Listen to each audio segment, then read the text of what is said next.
Israel जंग के बीच आज की एक और सबसे बड़ी खबर सामने आई, जहां इजराइल जंग में अमेरिका की सीधी एंट्री, क्योंकि इजराइल पर मिसाइल दागी गई हैं और अमेरिका ने इन्हें कैसे मार गिराया है, ये एक और सबसे बड़ी खबर है। यमन की तरफ से दागी गई मिसाइल को लेकर आज खबर आई। अमेरिकी युद्धपोत ने सभी मिसाइलों को मार गिराया है और अमेरिका जिस तरीके से लगातार इजराइल की मदद कर रहा है, अब अमेरिका को भी निशाने पर लेते हुए कड़ी चेतावनियां दी जा रही हैं। हालांकि एक्सपर्ट्स के साथ इस बारे में करेंगे चर्चा, लेकिन उससे पहले आज की ये एक और सबसे बड़ी खबर है, जहां ना सिर्फ ड्रोन्स के जरिए अटैक करने की कोशिश की गई, कई ड्रोन हमलों को नाकाम करने का अमेरिका की तरफ से भी दावा किया गया है। लेकिन इस बीच इजराइल के इन 4 दुश्मनों के बारे में जानकारी अब आपके सामने होगी, जहां देखिए किस तरीके से लगातार घेराव किया जा रहा है। और लेबनान, जहां पर हिजबुल्लाह ने घेराव किया, गाजा पट्टी हमास का मुकाबला करते हुए नजर आई। वहीं ईरान में देखिए किस तरीके से इनडायरेक्टली ही सही, लेकिन रेवोल्यूशनरी गार्ड और ईरान जिस तरीके से लगातार बयानबाजी करने के साथ साथ तस्वीरें जारी कर अपनी सैन्य तैयारी को लेकर भी बड़े दावे कर रहा है, उस पर भी सवाल करूंगी। लेकिन लेबनान, जहां देखिए हिजबुल्लाह किस तरीके से हमलों को अंजाम दे रहा है।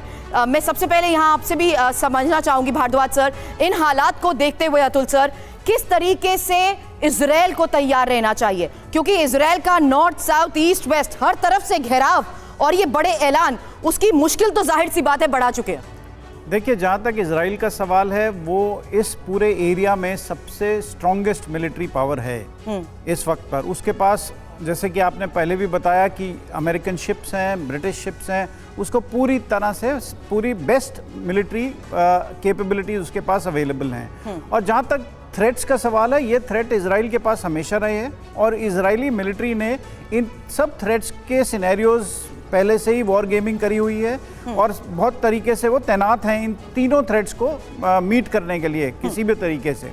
तो ये युद्ध अगर आप देखेंगे तो इसमें बहुत एसिमेट्रिक युद्ध है। ये इजराइल की पावर बहुत है और उसकी जीत एकदम निश्चित है इस युद्ध में।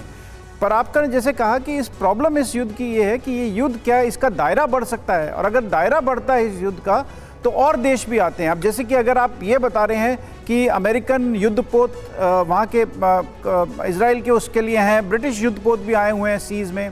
अब यहाँ पर यह है कि उन्हीं सीज़ में, उन्हीं के नीचे रशियन न्यूक्लियर सबमरीन्स भी घूम रही होंगी। इसका भी पूरा हमें ख्याल रखना पड़ेगा। ऐसा नहीं है कि वो रशियंस ने पूरा छोड़ दिया होगा।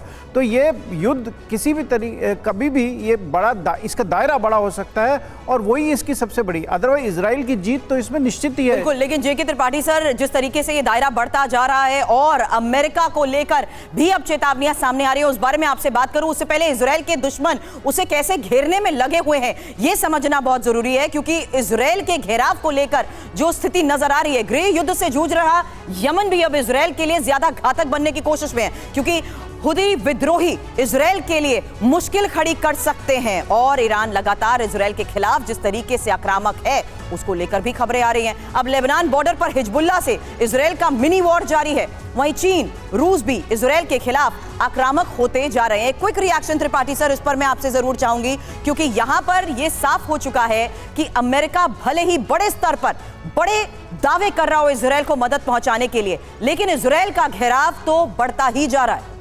इजराइल का घिराव तो पहले भी इजराइल ने अपने जन्म से ही चारों ओर के मल्टी फ्रंट्स पे वॉर करने की उसको एक्सपीरियंस है। जन्म के वक्त भी हुआ, 67 के वॉर में भी हुआ और हर बार इजराइल विजेता बन के निकला। तो इजराइल की तैयारियां ये हैं कि मल्टी सेक्टोरल वॉर में वो तैयार है। तो अब रही बात हूती की, तो हूती जो हैं वो 800 किलोमीटर की दूरी पे हैं।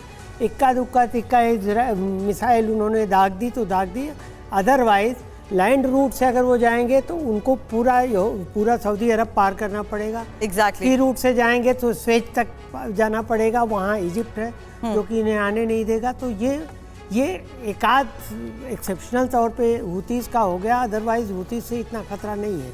खतरा जो है वो